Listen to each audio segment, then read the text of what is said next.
Bienvenidos a una emisión más de Derecho a Disentir por Justicia TV, programa en el que abordamos con estudiantes de distintas carreras y universidades algunos de los precedentes más relevantes de la Suprema Corte de Justicia de la Nación. El tema de hoy, necesidad de contar con cédula de especialista para realizar procedimientos de cirugía estética. Yo soy Alejandro Telles y a nombre de todo el equipo de Derecho a Disentir, gracias por acompañarnos. Comenzamos.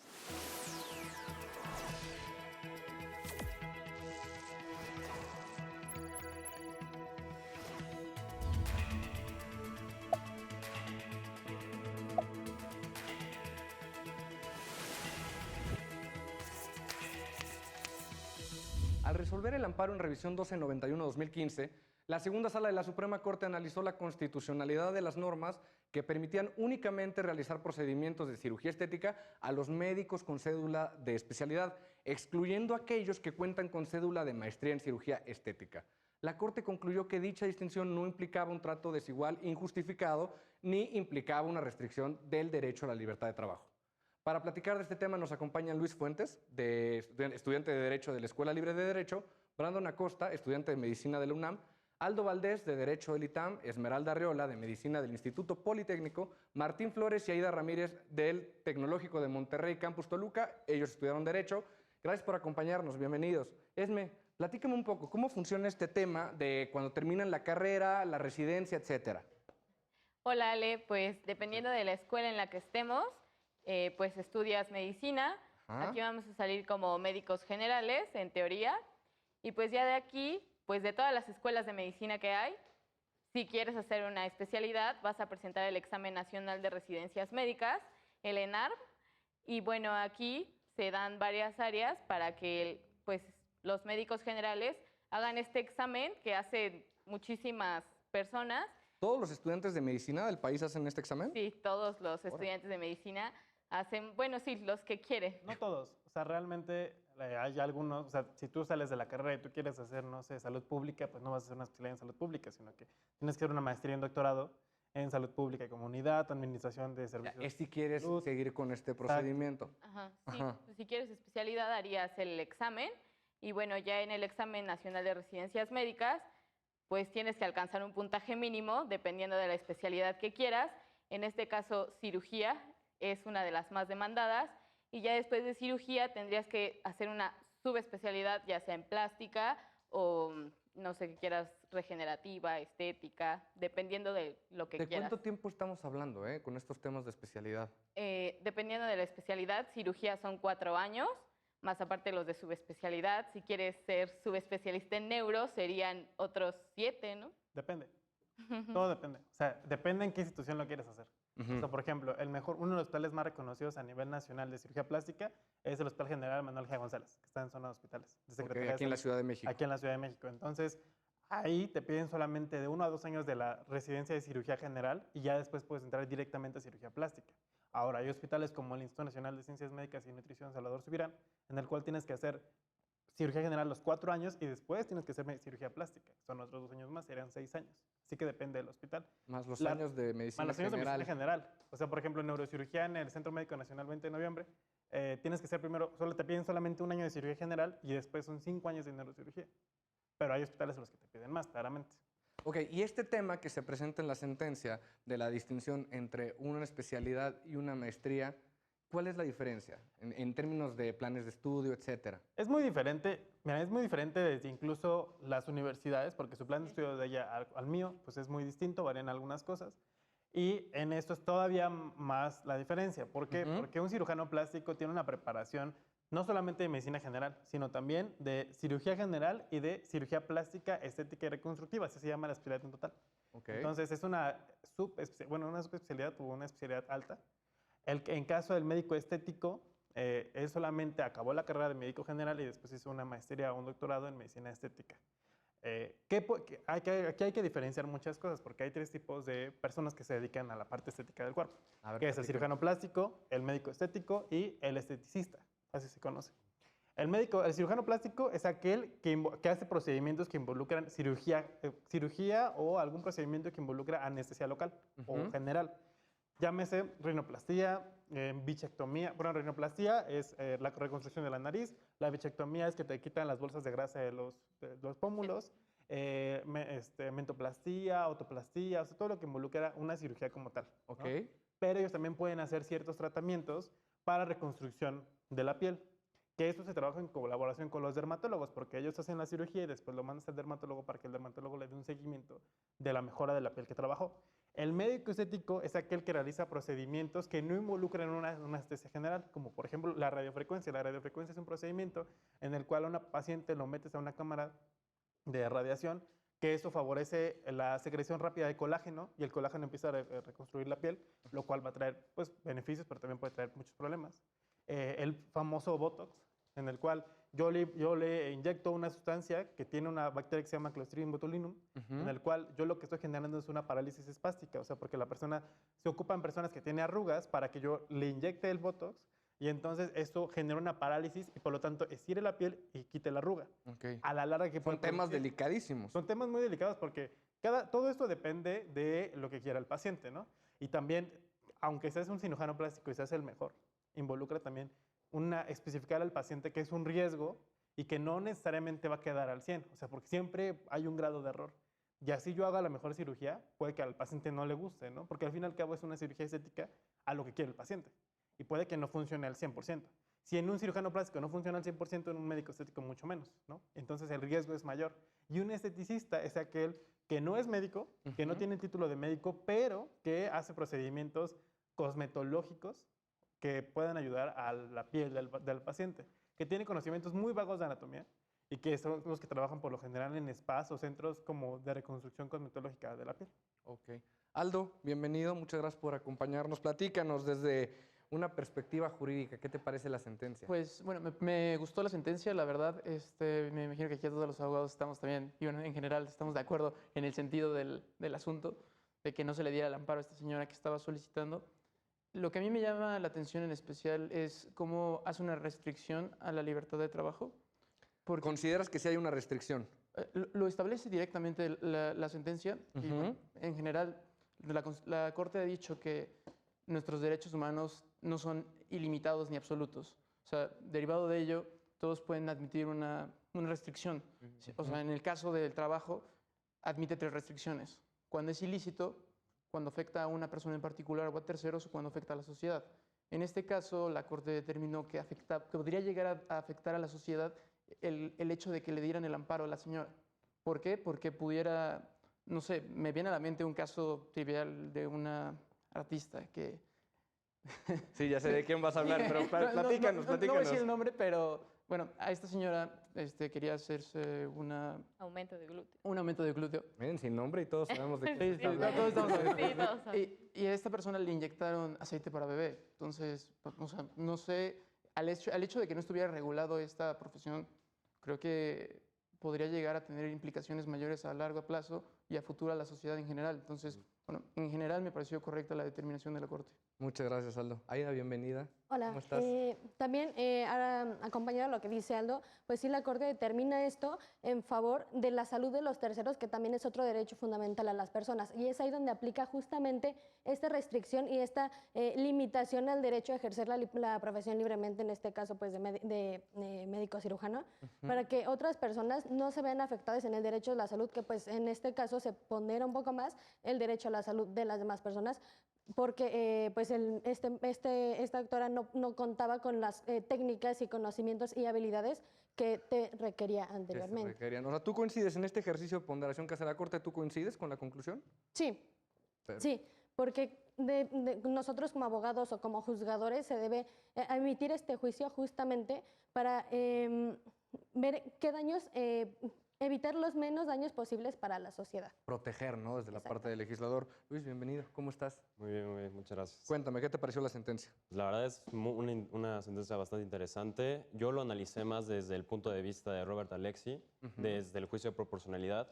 La Corte pondera estos 2 derechos y ve cuál medida es la la más eficaz y al mismo tiempo la menos restrictiva. Y en mi opinión, acoplándola a la Constitución, en los 3 supuestos que ya se manejaron, sí, de alguna manera se está afectando el derecho a trabajo, pero está fundamentado constitucionalmente. Tú también consideras que es una medida que se debía tomar así, ¿no? Totalmente.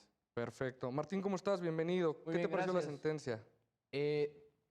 Realmente, bueno, mientras realizaba el análisis de la sentencia, considero que se tomó la mejor decisión, se hizo lo correcto para proteger ambos derechos, porque mientras realizaba este análisis me encontré con dos puntos importantes que deben ser analizados. El primero, ¿qué se pondrá más? ¿Un derecho al trabajo o el derecho a la salud que tienen las personas o que tienen las personas que serían atendidas por esta persona? Y en otro punto, pues se tendría que analizar la maestría versus la especialidad y qué características en específico tiene cada una, pues para poder tomar una determinación correcta. En este caso yo creo que la Corte tomó la mejor de las determinaciones, porque justo como lo decía Fer, se logró ser lo menos restrictivo posible al mismo tiempo que se protegen los derechos de la mayor cantidad de personas. Ok, ok. Creo que todos coinciden que es la menos restrictiva, pero Esme, te pregunto a ti, pero la pregunta también va en general. Cuando me platicas de todo este procedimiento y todos los tiempos que involucra el estudio de una especialidad, me parece que se puede volver algo restrictivo, es decir, solo para un pequeño número de la población en general. Entonces, me parece que estaríamos quitándole la posibilidad a mucha gente, ¿no?, de dedicarse a este tema que les podría interesar. ¿Tú qué opinas?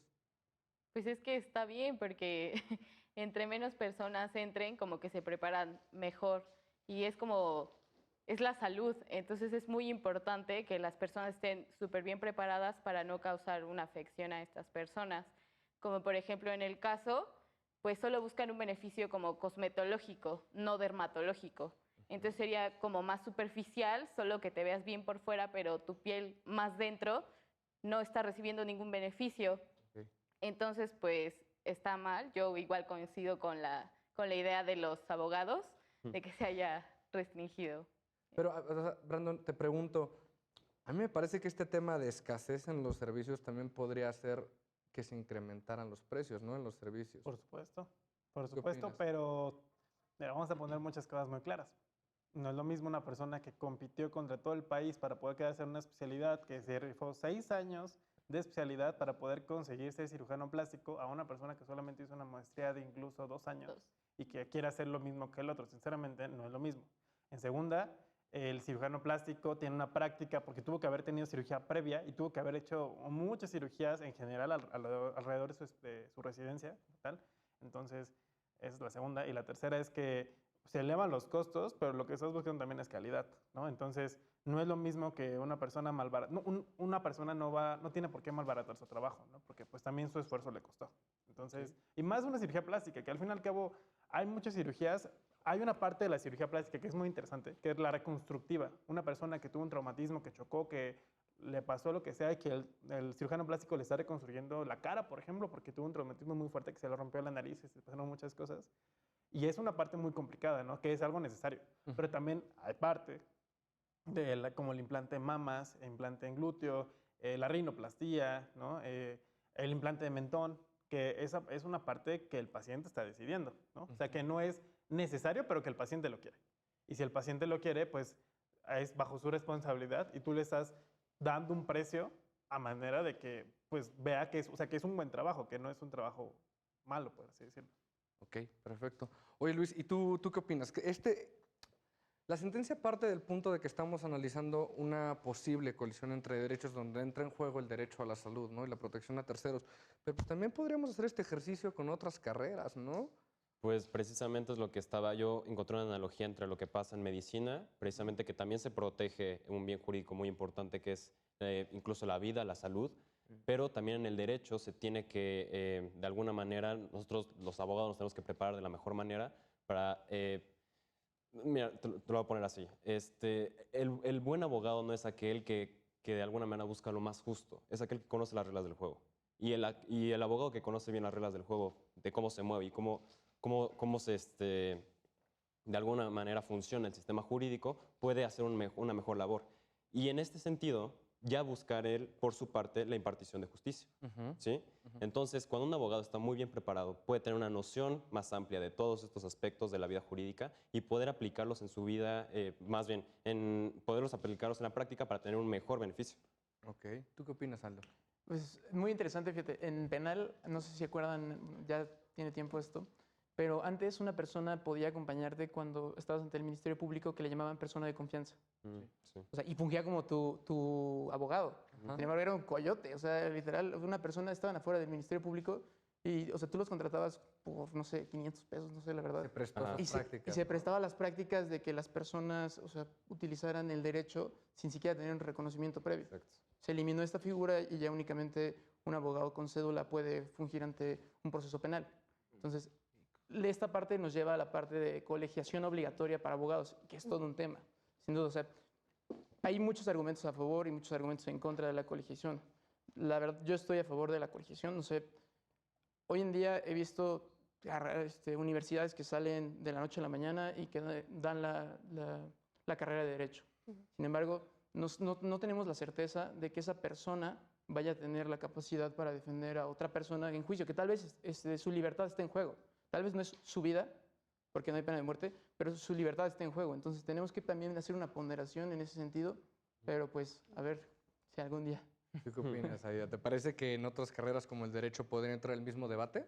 Sí, por supuesto que sí. Justamente platicando con Martín y demás compañeros, decíamos que nosotros o en muchas escuelas pues reconocidas en el país, pues se tiene que como estudio pues una cantidad de 9 a 10 semestres y lo consideramos adecuado. Pero te basan, y justamente en México vemos casos como de escuelas sabatinas de 9 de la mañana a 12 del día que te gradúas en 2 años. Realmente nosotros no consideramos que eso sea, que salga un abogado de calidad. Digo, puede haber sus excepciones, pero pues al momento de buscar la defensa de una persona, de proteger los bienes en un juicio, proteger también la libertad de otras personas, vemos que ponemos en desprotección a las personas que pueden contratar a estos abogados justamente porque no tienen los conocimientos y no tienen las habilidades necesarias porque no se les brindaron. Entonces, todo profesional, sí, y toda profesión y todas carreras deben de tener este tipo de educación que les permitan, pues sí, no poner en riesgo ni los bienes ni las libertades de las personas. Tocas un tema muy interesante. Creo que esto va a abrir un debate también muy interesante en el segundo bloque sobre la cantidad de gente que quiere acceder a estudios de licenciatura y estudios posteriores y la oferta que tenemos de servicios educativos. Quédense en Derecho a Disentir por Justicia TV. El debate se está poniendo muy interesante. Acompáñenos. Estamos de vuelta en Derecho a Disentir por Justicia TV. Nos quedamos en un debate bastante interesante sobre la oferta de servicios educativos, la calidad de los mismos y cuántas personas quieren acceder a este sistema de estudios universitarios y subsecuentes. Brandon, ¿nos querías comentar algo? Claro que sí. Mira, como mencionaba Aida al respecto de su carrera, aquí igual. La verdad es que hay muchas universidades que incluyen, no los vamos a mencionar, pero que tienen planes de estudio distintos, pero sí hay una diferencia muy grande entre la práctica que tiene cada una de ellas. Ok. Porque algunas universidades privadas pues solamente recurren a practicar en hospitales privados en los cuales la práctica está más disminuida, mientras que las escuelas públicas de alguna forma te obligan a ir a hospitales públicos donde hay un montón de pacientes en el cual vas a practicar muchas cosas y vas a aprender más cosas. Esto tiene que ver mucho con el que tenga más validez un cirujano plástico que un médico estético. Ahora, también hay para que sea cirujano plástico y cada una de las especialidades tiene un consejo a una sociedad, que es un conjunto de especialistas, los más altos en esa especialidad a nivel nacional, que ellos validan que una persona pueda tener la especialidad o no. Ok. Entonces, esa validación y el por qué específicamente ellos son los que pertenecen a la sociedad, pues es por muchos factores. En primera, por los años que llevan ejerciendo la especialidad, porque cada que haces una especialidad, cada de 3 a 5 años tienes que hacer un examen para revalidar la especialidad. Si en esos 5 años no tienes un número de congresos establecido, un número de publicaciones establecido o no pasas el examen para validarlo, pierdes la especialidad. ¿Todos los especialistas tienen que hacer Todos ese los examen? especialistas, todos, Okay. todos. Digo, hay algunos que lo hacen y que trabajan en forma privada y que no lo están revalidando, pero para trabajar en una institución pública o privada, te piden esa revalidación cada cierto tiempo. Es un examen, un número de congresos, un número de publicaciones, que hayas hecho algo que valide que sigues teniendo el conocimiento y estás actualizado a la especialidad que estás practicando.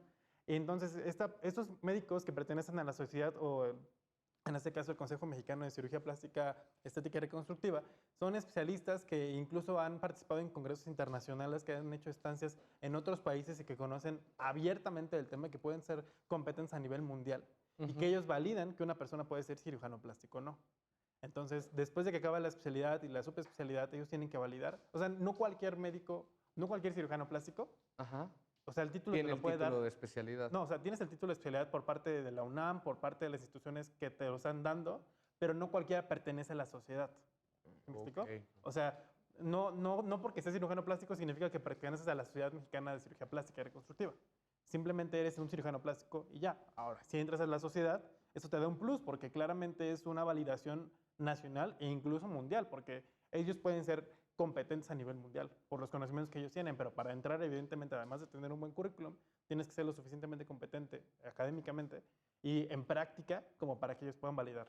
Esa Ahora, información. muchas gracias, Brandon. Esta situación me parece que es muy cerrada para todo el país. Es decir, nos damos abasto para todas las personas que quieren estudiar y que tienen probablemente las capacidades en el país, que quieren obtener esta especialidad, o está muy No. centrificado aquí en la ciudad. Cuéntame. Sí, de hecho, creo que las mejores sedes siguen estando aquí en Ciudad de México y Ajá. creo que para todas las carreras todo está centrado aquí en Ciudad de México. Entonces es muy restringido, aparte de los exámenes que tenemos que hacer.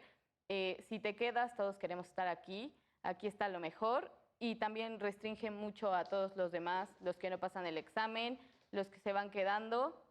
E igual, pues, si no te quedas, empiezan a ir a estas escuelas patito, que tanto en derecho como en medicina, pues, sales muy rápido y pues no es lo mismo.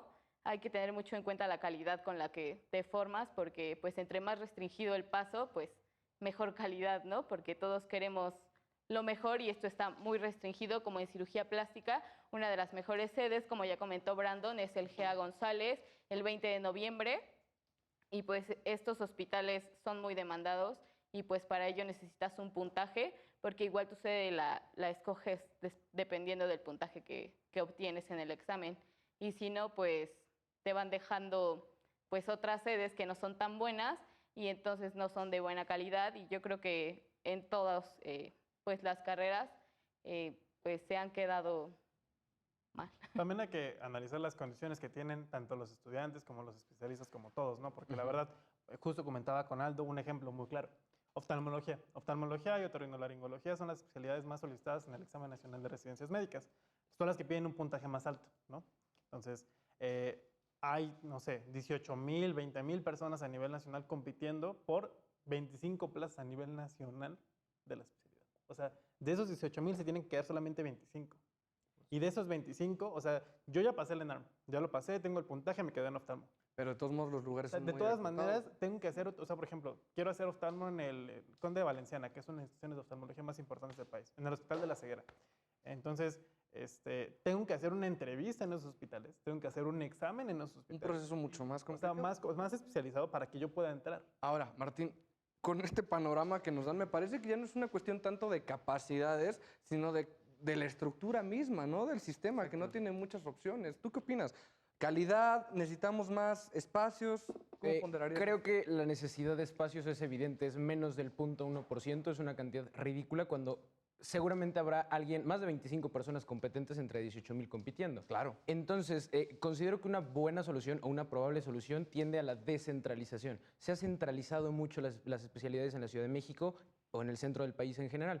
Entonces, quizá se tendría que comenzar, si bien no disminuir la calidad, es decir, mantener los mismos estándares, sí comenzar a abrir sedes o nuevos hospitales con la misma calidad, con las mismas tecnologías, con las mismas exigencias, pero en otras regiones del país, de modo que más personas igual de competentes que los 25 que pueden acceder al examen de oftalmología, pues puedan practicar la oftalmología y ayudar a cada vez más personas. Y creo que también no solamente brindarles estos espacios a los profesionales, a los profesionistas, sino también a las personas afectadas, que en este caso los pacientes, que por ejemplo una persona de Oaxaca, todo lo que tiene que pasar, todos los caminos y demás, para venir a la Ciudad de México a tratarse cualquier cosa. Entonces, si no es tanto brindar espacios para los profesionistas, a los médicos, como a los pacientes y a las personas que tienen ciertas afectaciones en la salud, porque también considero que son un actor y un factor muy, muy importante en este tema de debate. Claro. Sí, y en cuestión de la centralización, yo lo vi mucho en mi escuela, en el Libre de Derecho, vemos personas que vienen de todas las partes del país, de Durango, de Chihuahua, o sea, de todo el norte, del sur. Incluso una niña del año pasado venía de Honduras. O sea, Es como el ideal, ¿no? El ideal aspiracional de venirse a la Ciudad de México. exacto, es la centralización de las mejores sedes para estudiar aquí en el centro del país. Ahora, Aldo, si yo te comentara de esta barrera de entrada que al parecer hay en el mercado educativo, y si la quitáramos por completo, Pues de entrada creo que habría un problema grandísimo, ¿por qué? porque no habría ningún filtro de entrada, o sea, no ¿De habría calidad? para nada. Gigante. O sea, bueno, la consecuencia favorable que tendríamos sería que los costos disminuirían. O sea, un médico no podría cobrar de entrada lo mismo que todos porque Porque habría hay mucha muchos, más oferta, habría ¿no? mucha más oferta, digo, entonces bajarían los precios y esa sería una ventaja. Sin embargo, la calidad no tendríamos como manera de saber cuál es el bueno, cuál no es el bueno. Digo, o sea, sería un problema más que nada como de cualitativo por parte Pero el de plan de estudios ahí estaría, ¿no? Y los requisitos para acreditar las materias serían los mismos para todos, ¿no? Pero mira, ¿Qué crees tú? la verdad, o sea, voy a poner un ejemplo y voy a poner mi universidad de ejemplo. Ujú. La UNAM, en la Facultad de Medicina, tiene un plan de estudios excelente. Excelente. La calificaron como una excelencia de 97 puntos y algo, o sea, casi 100. Ok. Ahora, ¿qué efectivo es ese plan de estudios? Es lo que nos deberemos de preguntar. Yo estoy rotando en el 20 de noviembre, el Centro Médico Nacional el 20 de noviembre, y en el plan de estudios dice que tienes que llevar 8 horas diarias de cardiología. ¿Tú crees que se pueden llevar 8 horas diarias de cardiología? Cuando el cardiólogo tiene que ver pacientes, tiene que operar, tiene que hacer muchas cosas. Ese plan de estudios está increíblemente bonito. Y si alguien lo ve, dice, padrísimo, ¿no? Pero es Y poco son las realista. metas que quiero llevar. Pero es muy poco realista a cómo está la situación actual. Ahora, justo como mencionaba lo de la centralización, yo he visto en muchos pacientes que vienen de Zacatecas, que vienen de Chiapas, que vienen de Sonora, que tienen que venir hasta el Centro Médico Nacional que está en el Distrito Federal, que tienen que pagar aquí una residencia en algún hotel o en algún lugar donde se puedan Porque quedar, es el único lugar porque es el donde hay. único donde pueden estar. O sea, Mira, por ejemplo, en aquí surge neurocirugía, una pregunta bastante interesante que me gustaría que algún abogado me la contestara, porque hace poco me estaban diciendo que uno de los derechos que estaba en colisión era el derecho a la salud, pero al parecer cuando establecemos estas barreras de entrada para obtener una especialización, pues también estamos negando el derecho a la salud a muchas personas, claro, de ¿no? alguna manera. ¿O tú qué opinas, Martín? Definitivamente.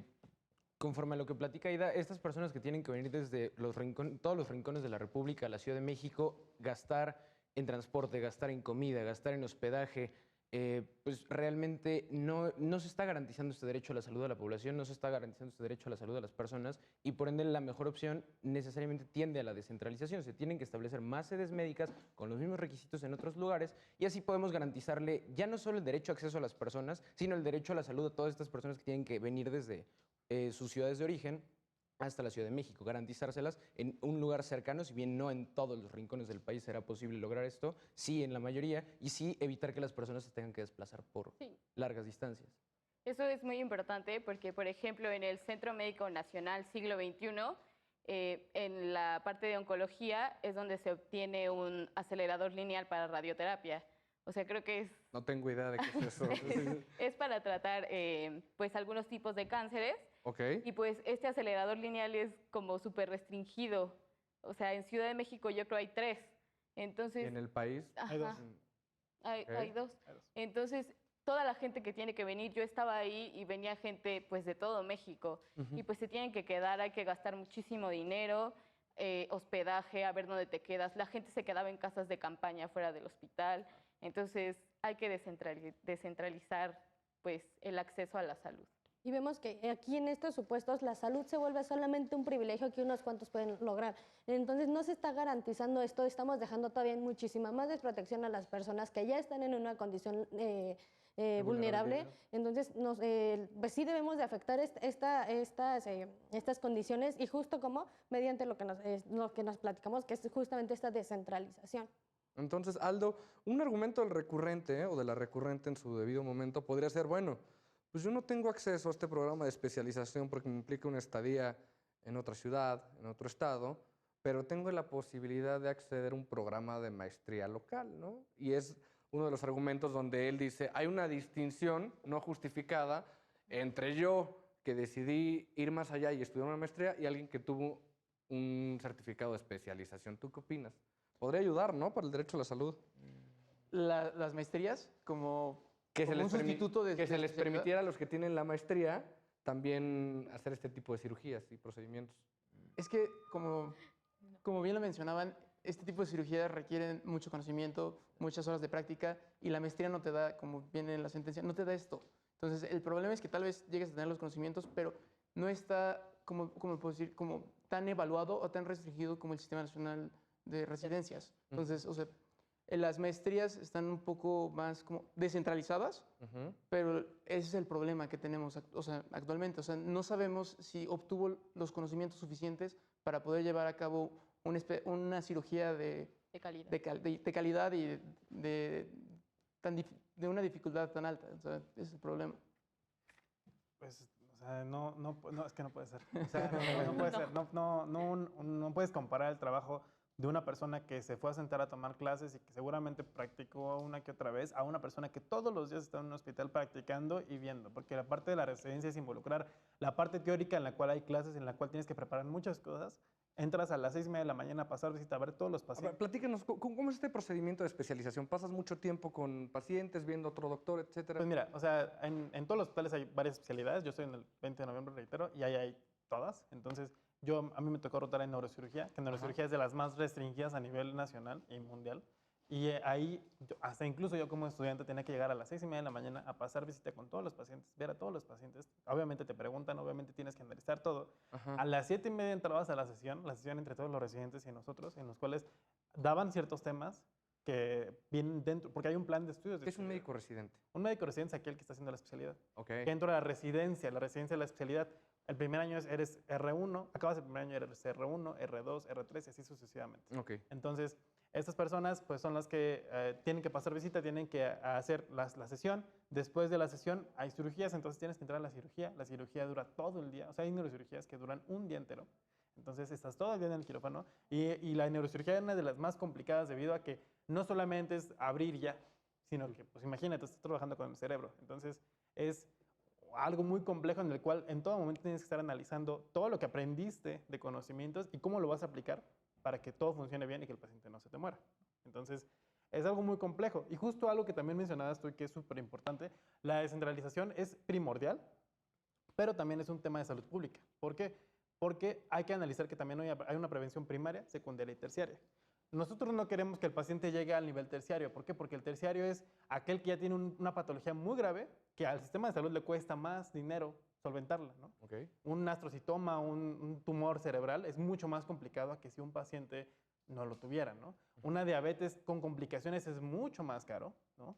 Vamos a poner un ejemplo, una estancia en terapia intensiva en el IMSS cuesta 70,000 pesos el día. Eso le cuesta a la Secretaría de Salud, al IMSS, al ISSSTE. Entonces, ¿qué tenemos que hacer? Prevención primaria, con médicos generales. Esos médicos generales que los pacientes acudan al médico general para que lo prevengamos y que no lleguemos a ese estadio. Y es justo una parte de la política pública, porque la política pública dice que no hay médicos suficientes, pero realmente sí los hay. O sea, sí los hay. Y se planea hacer una nueva universidad para estudiantes de medicina sin filtros, cuando la calidad va a bajar y cuando tienes muchísimos que los puedes utilizar y los puedes como llevar a las diferentes regiones del país para que ellos ejerzan su profesión. Ok, ¿tú qué opinas? Justamente eso, o sea, y más que nada, policías, médicos residentes sí los hay.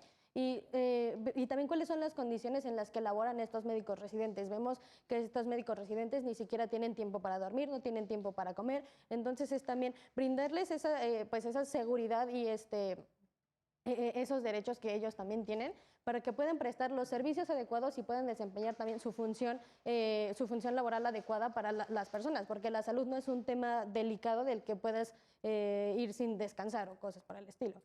Como ahorita dice Aida, todos queremos las sedes de aquí porque ofrecen más seguridad. Las sedes, por ejemplo, por decir, de Chiapas, de Oaxaca, en Yucatán, Sinaloa, pues hay médicos residentes que los matan y pues ya nadie da cuentas, nadie dice nada, entonces es muy peligroso y pues la verdad todos preferimos quedarnos aquí en el centro que nos ofrece pues mejores sedes y más seguridad. Ahora, ¿necesitamos más doctores? ¿Necesitamos más especialistas? No. ¿O tú crees que con lo que hay podríamos darnos abasto en el país? No, hay suficientes médicos, lo que no hay son lugares y pues eso... ¿Lugares que para trabajar o lugares en qué sentido? Sí, lugares para trabajar, porque todos queremos estar aquí, entonces pues se centra aquí todos los médicos, cuando todos nosotros podríamos ir a trabajar en toda la parte de México y cubrir todas las necesidades. Ok, perfecto. Luis, ¿tú qué opinas de todo este tema? Pues, es que me ¿Cómo causa un asegurar el poco- derecho a la salud? Es que ahí ya nos estamos metiendo en temas de políticas, ¿no? Y derechos sociales, que los derechos sociales son las cosas más caras que el gobierno puede cubrir. En cuestión de salud, como bien lo decías, hay ya una etapa donde es carísimo cubrir un derecho a la salud. Pero tengo una duda, si este derecho o si esta ampliación de lugares hacia estos médicos, o sea, si quitando una especie de filtro a esto, de alguna manera siga manteniendo el estándar de calidad que mantenemos hoy en Me día. parece una gran pregunta y si les parece bien, la dejamos en el aire para que la piensen tantito y regresamos con eso en el tercer bloque. Estás en Derecho a Disentir por Justicia TV, estamos aprendiendo mucho y estamos discutiendo temas muy interesantes. Quédate, regresamos. Estamos de vuelta en Derecho a Disentir por Justicia TV. Nos quedamos con un tema bastante interesante que vamos a seguir abordando en este tercer bloque. Tenemos un problema en algunos lugares del país con el acceso a servicios médicos. Entonces, hablábamos de la necesidad de ampliar esta prestación de servicios médicos sin perder la calidad de los mismos. Martín, ¿nos quieres compartir tu punto de vista? Sí, claro.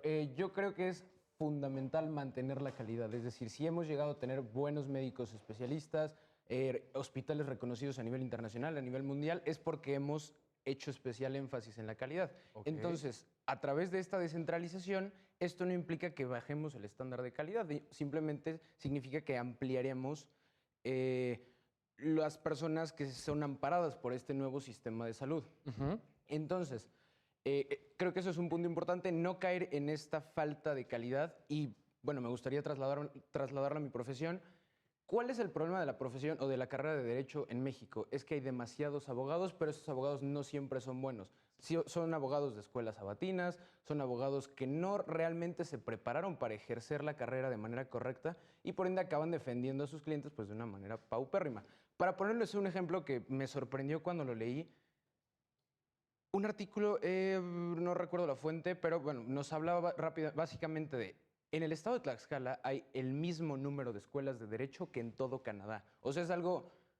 El estado de Tlaxcala sí, es sorprendente. pequeño, muy, muy pequeño, y Canadá es uno de los países más grandes del mundo. Es realmente sorprendente que la calidad pues, en la carrera de derecho haya bajado tanto en México como para que tengamos el mismo número de escuelas en un estado que en toda una nación. Entonces, creo que la colegiación es importante y la calidad es todavía más. Ahora, para este tema de educación, para poder otorgar servicios privados de educación a nivel superior, tienen que ser, los planes de estudio y todos estos temas tienen que ser validados por la SEP. Claro. Entonces, al parecer, lo que tenemos aquí es una falta de control, ¿no?, sobre la calidad de los mismos, ¿o qué opinas?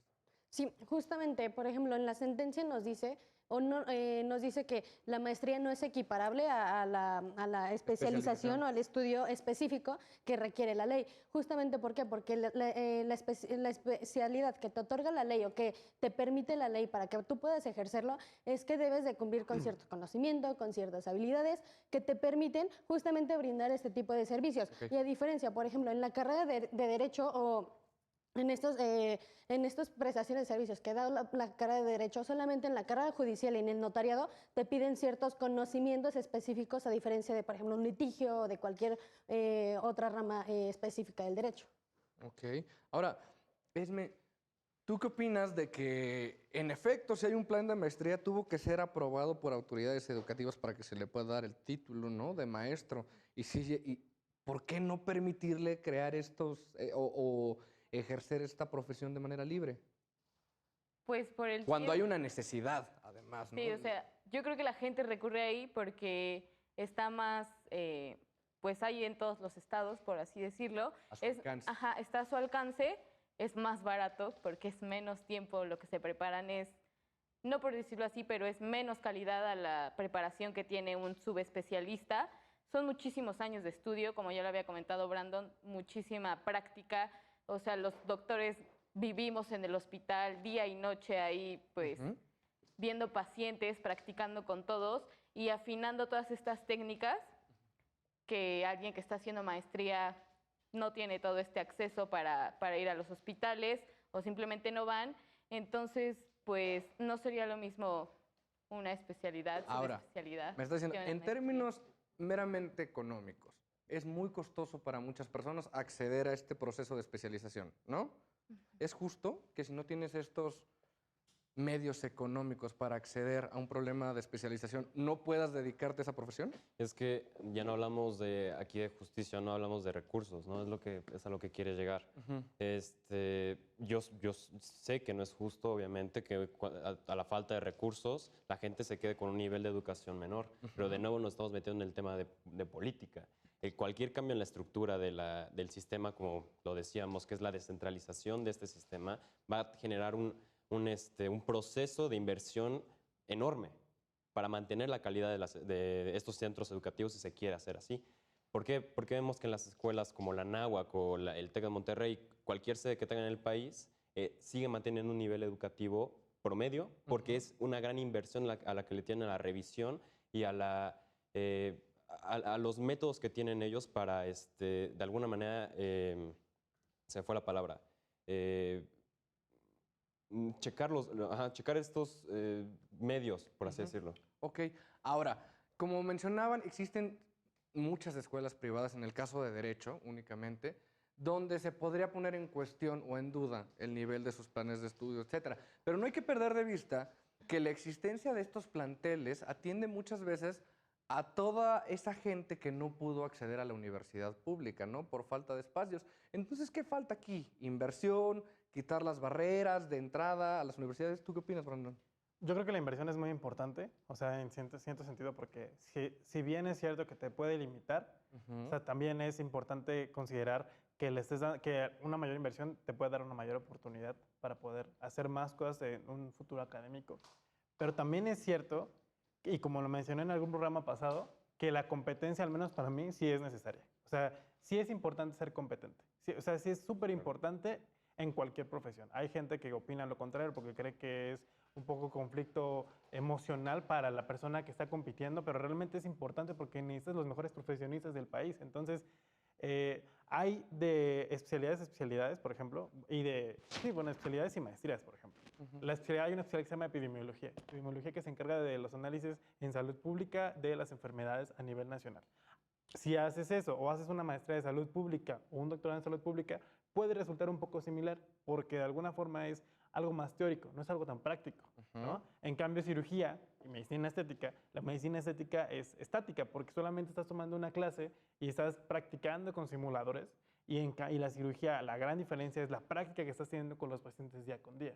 Entonces, de alguna manera, sí se deben abrir más lugares, pero quitar las barreras es un error abrupto, porque esas barreras están permitiendo manejar un nivel de calidad, porque si bien es cierto que las universidades privadas tienen un nivel de calidad muy específico, es por una gran inversión que los estudiantes están dando al momento de pagar la colegiatura y que la misma universidad está haciendo para que sea reconocida con un buen nivel.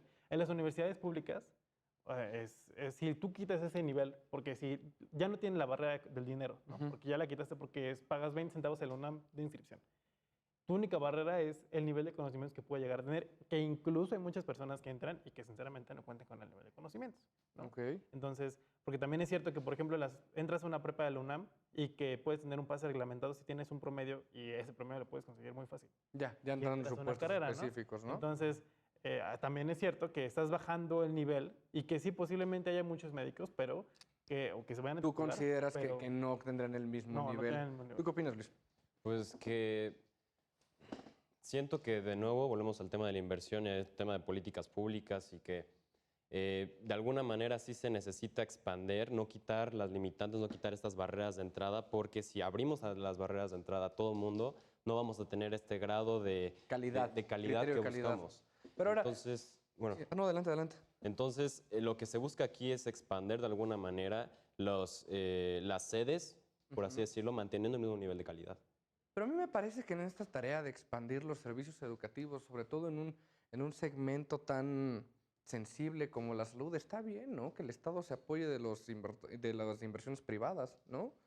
Entonces, me parecería que si esto nos va a dar una mayor amplitud en el sector salud, pues que existan universidades privadas que puedan dar la especialización, ¿no crees, Esme? Sí, pero tendría que estar muy regulado, que tengan buen control de calidad, por así decirlo, porque si no solo estarías pagando mucho dinero, porque la carrera de medicina cuesta mucho dinero, aunque sea en escuelas públicas, y pues sí hay que tener mucho control, la colegiación que comentaban, que estén controlando, que vean la calidad, que estas personas tengan ingreso a prácticas, porque creo que lo más importante en medicina es practicar. Entonces, que tengamos acceso a esto, que se descentralice también y que tengamos más acceso a las especialidades. Perfecto. Martín, Perdón, sí, hay algo llamado control de calidad dentro de las empresas, dentro de las grandes empresas, donde de alguna manera le dan el dinero a otras personas para que vayan a revisar cada una de las instituciones y así mantener el nivel de calidad.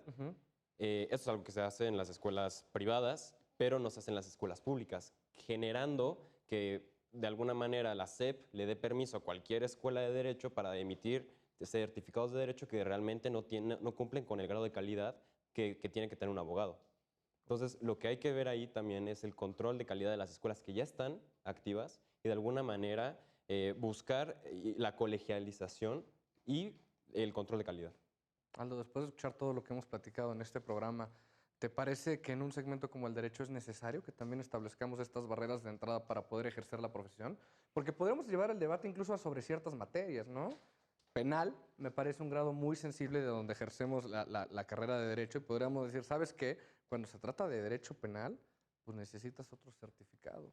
De entrada creo que también hay que tomar en cuenta que barreras de entrada no solamente es como el hecho de que te establezcan requisitos.